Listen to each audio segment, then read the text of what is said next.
Welcome to your path to career success. I'm Catherine. Wow, can you believe it? This episode kicks off season 6 of the podcast.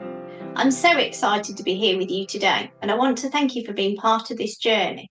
It feels just like yesterday when we were starting out, and now we're diving into a whole new season.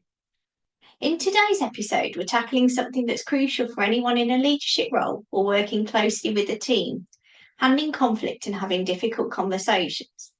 Whether you're managing a team, working on a project with colleagues, or navigating relationships within your organisation, knowing how to approach these situations effectively is a skill every leader needs.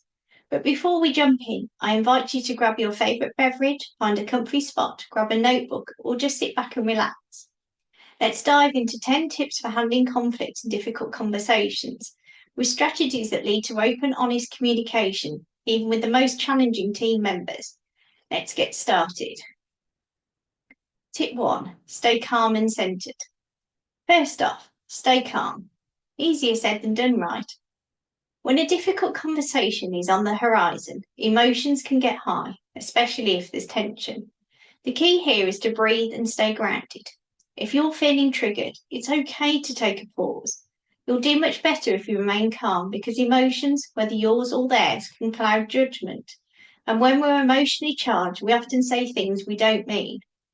Imagine this: you're having a tough conversation with a team member who's not pulling their weight. It's frustrating, I know, but if you stay composed, you'll be able to communicate more clearly and resolve the issue in a way that's productive for both parties. Tip 2. Listen actively. This one can be a game changer.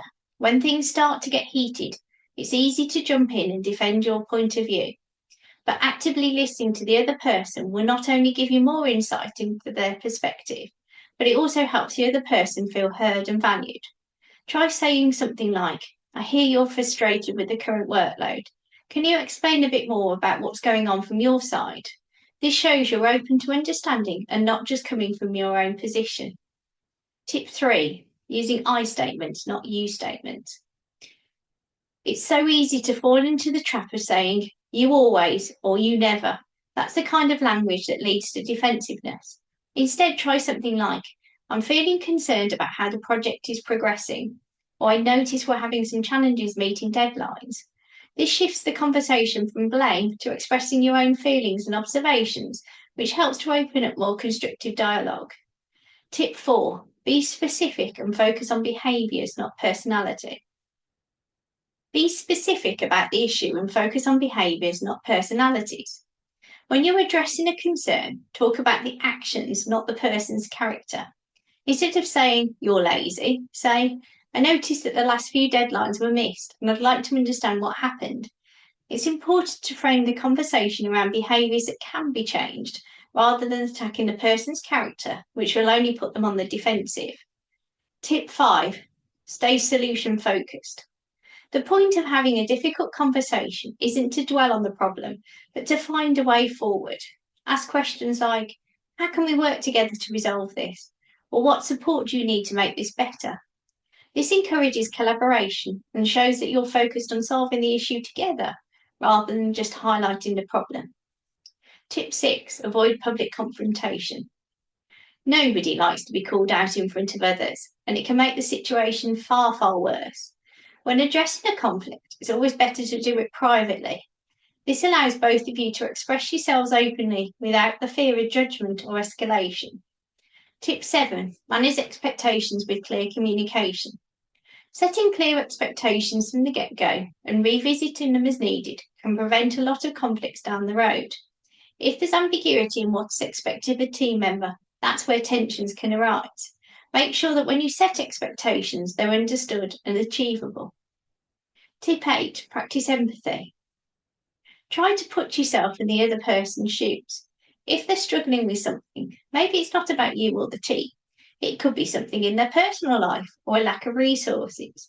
Empathy is about acknowledging that you're both human and we all face challenges. Showing empathy can break down barriers and lead to a more productive conversation. Tip 9. Keep your tone respectful. It's not just what you say, but how you say it.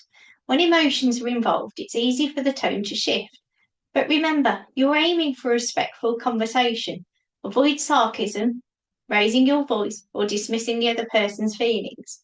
A calm and respectful tone encourages openness and lessens the chance of further escalation. Tip 10. Know when to seek mediation. If you've tried all the tips and things are still stuck, it might be time to bring in a neutral third party, like a manager or HR.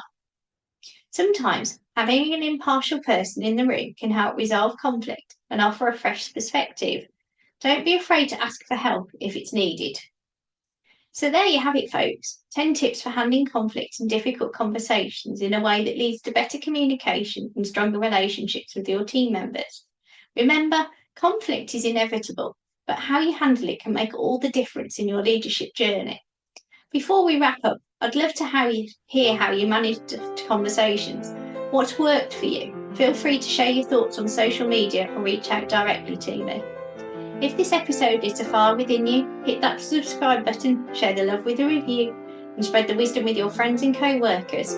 Alternatively, follow me on LinkedIn, Catherine Hall, the Career Owl. Thank you for tuning in, and I'll see you next time on your path to career success. Stay calm, stay open, and keep leading the way.